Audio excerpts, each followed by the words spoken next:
परिषदेच्या सदस्यांनी जे विक्रमी मताने निवडून आले,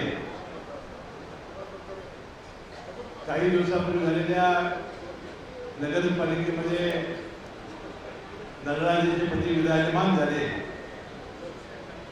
आणि जे नगरसेवक महानगरपालिका कोल्हापूर आणि जिल्ह्यातील सर्व नगरपालिकेच्या नगरसेवकांचा संयुक्त सत्कार कार्यक्रमाला उपस्थित आपले सर्वांचे जे सहकारी माजी आमदार के.पी. पाटील साहेब, माजी आमदार राजेश पाटील, या ठिकाणी उपस्थित मानसिंगदादा गायकवाड, राहुल पाटील, पी. पाटील साहेबांचे चिरंजीव, नंदाताई बाबुळकर, अरुणराव डोंगरे, नवीन मुश्रीफ, ज्यांनी या कार्यक्रमाचं संयोजन केलं ते या जिल्हा राष्ट्रवादी काँग्रेस पक्षाचे अध्यक्ष बाबासाहेब पाटील, शहराचे राष्ट्रवादीचे अध्यक्ष अनिल फरास, भैयासाहेब माने, संतोष पाटील, रणवीर गायकवाड, अशी फरास, व्यासपीठावर उपस्थित सर्व प्रमुख नेते मंडळी,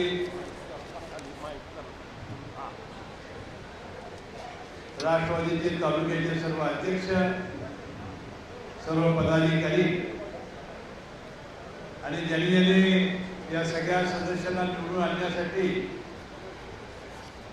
आपलं हाडाची काढं रक्ताचं पाणी केलं आणि जीवाचं रान केलं, ते सर्व राष्ट्रवादी काँग्रेस पक्षाचे जिल्ह्यावरचे सर्व कार्यकर्ते, पदाधिकारी, पत्रकार बंधू आणि मित्रांनो, पहिल्यांदा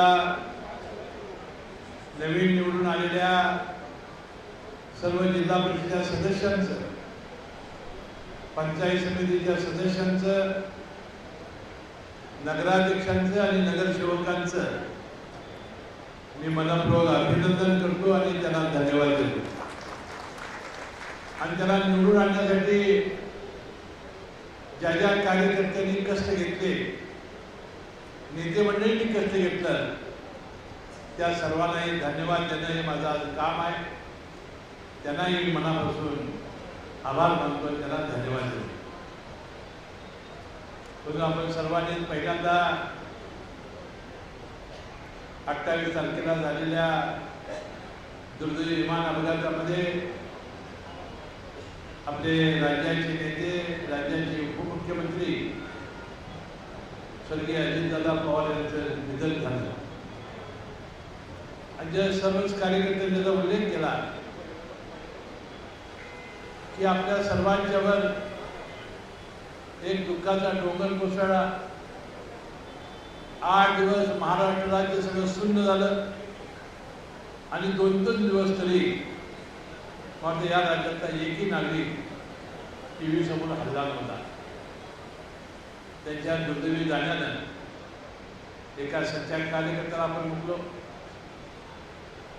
जो सत्य बोलणारा, परखड बोलणारा, जे चुकीचं आहे ते तोंडावर सांगणारा, पोटात असेल ते तोंडावर आणणारा आणि विकास कामावर प्रचंड प्रेम करणारा, आणि त्याचा उल्लेख विजय काळेंनी आपल्या भारतात केला.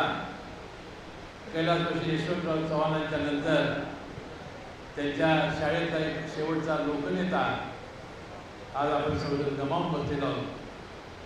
त्यांच्या आत्म्याला शांती लावावी अशी मी प्रार्थना परमेश्वर जवळ करतो. म्हणून आज जे अभूतपूर्व यश मिळालं, कोल्हापूर जिल्ह्यामध्ये सर्वात जास्त जागा निवडून आणण्यामध्ये राष्ट्रवादी काँग्रेस पक्षाने चांगली कामगिरी केली, त्यामध्ये फार मोठं योगदान हे अजितदादांचं होतं. कारण कोल्हापूर जिल्ह्यामध्ये अनेक निवडणुकीमध्ये आपण उपाध्यक्षापर्यंत मदत मारली आणि ती मारत असताना आपण अध्यक्षापर्यंत का मदत मारू शकत नाही, त्याचा ज्यावेळी आम्ही प्रमुख कार्यकर्त्यांनी विचार केला, त्यामध्ये करवीर तालुक्यामध्ये 12 आणि हातकणंगले तालुक्यामध्ये 11 जिल्हामध्ये सदस्य आहेत आणि तिथे राष्ट्रवादी काँग्रेस पक्ष ही फार कमकुवत होती. ज्या ज्या ठिकाणी आमदारकीच्या विधानसभेच्या जागा आपल्याला लढवता आल्या नाही त्या ठिकाणी राष्ट्रवादी कमकुवत झाल्याचं चित्र आपल्या समोर आलेलं होतं. मी राहुल पाटील आणि त्यांच्या कार्यकर्त्यांचा आभार मानेन की करवीर तालुक्याची पोकळी आमची भरून काढण्यासाठी त्यांनी सहकार्य केलं. आणि खरं सांगू, मी तर प्रयत्न करत होतो, तो गडी इतका हुशार निघाला की त्यानं पाहुणे पहिला गाठलं. अजितदादा हे नातेवाईक निघाले, ते अजितदादाला थेट भेटले आणि अजितदादाकडे शब्द घेतल्यानंतर त्यांनी राष्ट्रवादी काँग्रेस पक्षामध्ये प्रवेश केला. म्हणजे राहुल पाटलाला आणण्यामध्ये अजितदादाचं फार मोठं योगदान आहे. त्यामुळे करवीर तालुक्यामध्ये आज 4 जागा ज्या निवडून आलेल्या आहेत, या 20 जागेमध्ये याचं फार मोठं महत्त्व आहे. हातकणंगले तालुक्यामध्ये आम्ही प्रचंड मेहनत केली, पण आपल्याला यश मिळालं नाही. जितक्याही कार्यकर्त्यांनी निवडणूक जिद्दीनं लढवली. आता आपल्याला तिथं सुद्धा चांगलं स्थान पटकावं लागेल. ज्या पद्धतीने राहुल पाटील एक नेता म्हणून करवीरचा आपल्याला मिळाला, तशाच पद्धतीनं हातकणंगल्यामध्ये भावी काळामध्ये आपल्याला प्रयत्न करावे लागतील. आणि मला आज मी या ठिकाणी विश्वास देतो या सत्कार समारंभाच्या प्रसंगी, ज्यावेळेला पुढच्या वेळेला जिल्हा परिषद निवडणुका होतील त्यावेळेला 20च्या ऐवजी आपल्या स्वतःच्या बळावर आपली मेजॉरिटी झाल्याशिवाय राहणार नाही. इतकं स्वबळावर आपण या लढाईमध्ये भाग घेऊ आणि आपण जिंकून दाखवू. आता 35 जागा आम्ही घड्याळाच्या नावावर लढवल्या, 7 जागा लढवल्या येड्रावकर साहेबांच्या शाहू विकास आघाडीमार्फत, आणि 2 जागा के.पी. पाटलांनी भद्रगड तालुक्यामध्ये शिवसेना आघाडी केलेली होती. म्हणजे 35 घड्याळच चिन्हावर लढवल्या, 20 जागा निवडून आल्या. आणि आज बाबासाहेब पाटलांनी आणि अजित पवारांनी चांगली माहिती दिलेली आहे. एकूण जिल्ह्याचं मतदान किती, महानगरपालिकेच्या 2 इचलकरंजी आणि कोल्हापूरचं मतदान किती, 13 नगरपालिका नगरपंचायतीचं मतदान किती, आणि राहिलेल्या 33 लाख मतदानामध्ये आपण 57% लोकशाही मिळवू शकलो. हे सगळं श्रेय हे आमच्या सर्व कार्यकर्त्यांचा आहे. हा विजय मी आमचे नेते अजितदादांच्या चरणी मी समर्पित करतो आणि हा विजय हा त्यांच्या चरणाशी विलीन करतो. बंधुभगिनींनो, आता सगळ्यांच्याच अपेक्षा वाढलेल्या आहेत. सर्वात जास्त 1 नंबरचा पक्ष म्हटल्यानंतर साहजिकच काही पदं आपल्याकडे येणार आहेत. अजून आपली काय युतीची बैठक झालेली नाही. आता आपले आले निवडून 15-20, आपल्याला लागणार आहेत अजून 15. म्हणजे आपल्याला भारतीय जनता पक्षाला बरोबर घ्यावं लागेल, आपल्याला राजेंद्र पाटील येड्रावकरांच्या आघाडीला बरोबर घ्यावं लागेल, आणि आपल्याला शिवसेनेला बरोबर घ्यावं लागेल, आणि बाबासाहेब माझे मित्र विनय कोरेंच्या जनसुराज्याला सुद्धा आम्हाला घ्यावं लागेल. आता यामध्ये जो कोल्हापूर महानगरपालिकेमध्ये फॉर्म्युला ठरलेला आहे, त्या फॉर्म्युल्यानुसार आता जो जास्त पक्षाचे सदस्य आहेत त्याला 2 समित्या तिथं मिळालेल्या आहेत. म्हणजे आपल्याला त्या हिशोबाने जर फॉर्म्युला आपण करायचा झाला तर 1.25 वर्षाचं हे सर्व राज्यभर सूत्र ठरलेलं आहे. 1.25 वर्षांनी अध्यक्ष उपाध्यक्षांनी 4 समित्याचे सदस्य बदलले जाणार आहे. म्हणजे 1.25 वर्षासाठीच आता ही निवडणूक होण्याचा फॉर्म्युला हा राज्यामध्ये आणि विशेषतः कोल्हापूर महानगरपालिकेमध्ये केला गेलेला आहे. म्हणजे आपल्याला 2 पदं जर मिळाली सगळ्यात जास्त सदस्य असल्यामुळं तर 1.25 वर्षाला 2, 1.25 वर्षाला 2, 2.5 वर्षाला 4 आणि पुढच्या 2.5 वर्षाला 4, म्हणजे 8 पदं मिळणार आहे. आपले सदस्य आहेत 20, पदं मिळणार आहेत 8, राहणार आहेत 12. म्हणजे तालुक्याच्या नेते मंडळींना कुणाला द्यायचं त्याची निवड करावी लागेल. एका दिवशी काही एकदम 16 पदं निवडली जाणार नाही. पहिल्यांदा 2 निवडली जाणार आणि मग 4 ज्या समिती आहेत त्यामध्ये शिक्षण, त्यानंतर बांधकाम आरोग्य, त्यानंतर महिला बाल विकास आणि 4थी जी आहे ती समाज कल्याण, अशा या 4 समित्या आहेत बरोबर आहेत सगळ्या. आणि अध्यक्षाकडं जलसंधारण आणि प्रशासकीय मला वाटतं सामान्य प्रशासन या समितीचा चार्ज असतो. आणि उपाध्यक्षाकडं मला वाटतं कृषी आणि कृषी आणि पशुसंवर्धनचा हा समिती असते. म्हणजे ह्या झाल्या आता आपल्या वर्षाला दोन पदं आपल्याला मिळणार, म्हणजे 8 पदं मिळणार. आता राहिलेल्या 12 आता काय करायचं, तर आपल्याला एक जिल्हा नियोजन मंडळामध्ये निवडणूक आहे.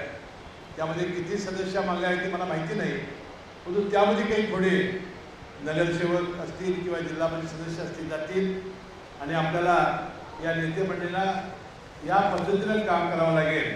आणि या निमित्ताने कशा पद्धतीनं आपल्याला चर्चेला बोलावलं जाईल या सगळ्या नेते मंडळींना विश्वासात घेऊनच आम्ही सगळे निर्णय घेऊ असा सर्व सदस्यांना मी विश्वास व्यक्त करतो. आता पंचायत समिती आता 4 ठिकाणी काहीतरी आपली स्वबळावरच पंचायत समिती झालेली आहे.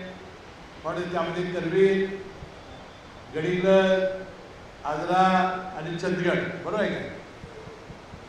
आता या आमच्या स्वबळावर आणि मला वाटते बहुतेक राहुल पाटलांनी भाजपबरोबर बोलणी करून आज करणार आहे, ती करणार आहे.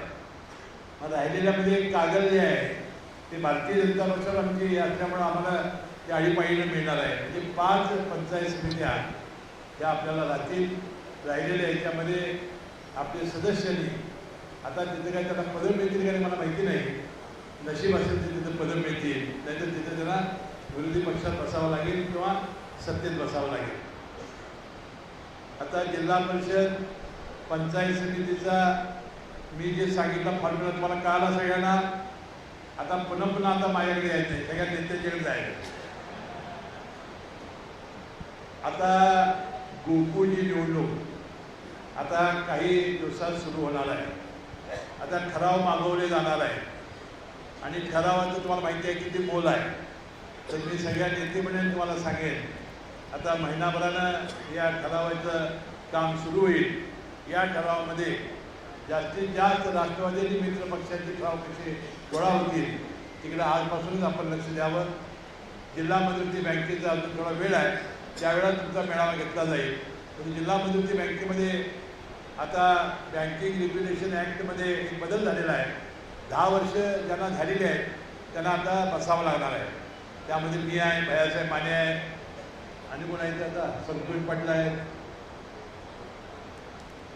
आता थोडा कोर्टात तो एक मामला आहे की हा कायदा इथून पुढे लावायचा का मागं लावायचा, याबद्दल एक उच्च न्यायालयामध्ये सर्वोच्च न्यायालयाची केस आहे.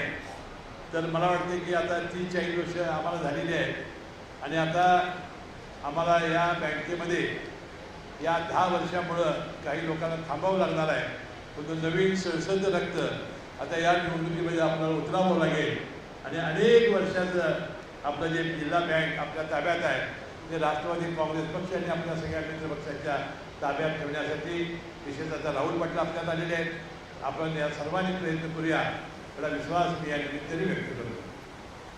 बंधूंनो, आता जिल्हा परिषदमध्ये, पंचायत समितीमध्ये आणि नगरपालिका महानगरपालिकेमध्ये तुम्ही निवडून गेलेला. आता आपल्या मी जिल्हा परिषद पंचायत सदस्यांना सांगेन की आपल्याला ज्यांनी निवडून दिलेलं आहे त्या सगळ्या गावागावात जाऊन आपण आभार मानले पाहिजे. त्यामध्ये आपण कंटाळा करता कामा नये. घराघरात जाऊन त्यांच्या पाया पडलं पाहिजे. जी संधी तुम्हाला दिली त्याबद्दल त्यांचे आभार मानले पाहिजेत. आणि त्यानंतर जेव्हा सत्ता स्थापन होईल तेव्हा मी मुख्य कार्यकारी अधिकारी जिल्हा परिषद कार्तिक यांना सांगितलेलं आहे की पंचायत समितीच्या सदस्यांना वेगळं आणि जिल्हा परिषद सदस्यांना वेगळं तुम्ही कार्यशाळा घेतली पाहिजे आणि त्यांना कायदे, नियम, निधीची तरतूद याची सगळी माहिती त्यांना देण्याची आवश्यकता आहे. मला वाटतं त्यांनी जर केलं नाही तर मी राष्ट्रवादी काँग्रेस पक्षाच्या आपल्या सगळ्या सदस्यांची मी पन्हाळ्यावर कार्यशाळा घेईन. बाबासाहेब पाटील सगळे आपले राहण्याची व्यवस्था तिथे करतील 2 दिवस आणि चांगले वक्ते आणून या पंचायत राज्याची कल्पना की जी मांडली होती कैलास यशवंतराव साहेबांनी ती आपण त्या ठिकाणी कार्यशाळा घेऊ. नगरपालिकेच्या नगरसेवकांचं सुद्धा अशाच प्रकारची कार्यशाळा घेण्याची आवश्यकता आहे. आणि मी नगरपालिकेच्या सगळ्या सदस्यांना, नगराध्यक्षांना आणि जिल्हा परिषद सदस्यांना आणि पंचायत सदस्यांना मी प्रचंड विश्वास देऊ इच्छितो की राज्य शासनाच्या बजेटमधून, त्यानंतर जिल्हा नियोजन मंडळाच्या बजेटमधून जिल्हा परिषदेच्या सेसमधून एक चांगला निधी देण्यासाठी मी तुमच्या मागं उभा राहील आणि प्रचंड प्रमाणात तुमच्या मतदारसंघामध्ये कशी कामं करता येईल, तुम्ही जी आश्वासनं दिली असतील ती पूर्ण करण्यासाठी आपण चांगली मेहनत घेऊ. यासाठी आपण मला शुक्रवार, शनिवार, रविवार, सोमवार कधी मला कागलला सकाळी भेटावं, यासाठी जरूर ते मार्गदर्शन आणि निधी मिळवून देण्याचा प्रयत्न. लगेच उद्यापासून येऊ नका, बजेट झाल्यावर असते, निवड अजून व्हायची आहे तुमची, तर उद्या म्हटलं उद्या सुटला तर तुम्ही यावं याची विनंती करतो. ज्या ज्या उमेदवारांना या निवडणुकीमध्ये यश मिळालं नाही, काही ना काटावर आपल्याला पराभूत व्हावं लागलं, त्यांनी पुढच्या वेळेला चांगल्या पद्धतीने काम करावं अशी विनंती मी या निमित्ताने व्यक्त करतो. वास्तविक भाषणापेक्षा उजवीकडे जास्त द्यायच्या मी सांगितलं मला असं होणार म्हणून. तर माझं मनोगत झाल्यानंतर जिल्हा परिषद सदस्य, पंचायत सदस्य, नगरपालिकेचे नगराध्यक्ष, नगरसेवक यांचा कॉमन फोटो काढला जाणार आहे आणि तोच उद्या पेपरला येणार आहे. त्यामुळे सदस्यांनी इथं बसावं, कागद, करवीर आणि शहर या कार्यकर्त्यांनी इथं थांबावं, ठरावांची जरा आम्हाला माहिती द्यायची आहे आणि माझं भाषण झाल्यावर बाकीच्यांनी उजवीकडच्या बाजूला हळूच प्रयाण करायला हरकत नाही. शिस्तीत त्याचा आपण सगळ्यांनी लाभ घ्यावा अशी विनंती करतो.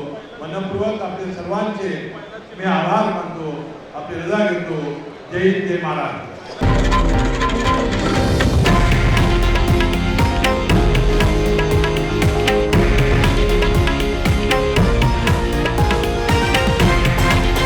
हे आहे देशातील नंबर 1 न्यूज नेटवर्क आणि आपण पाहत आहात TV9 मराठी, एकमेव.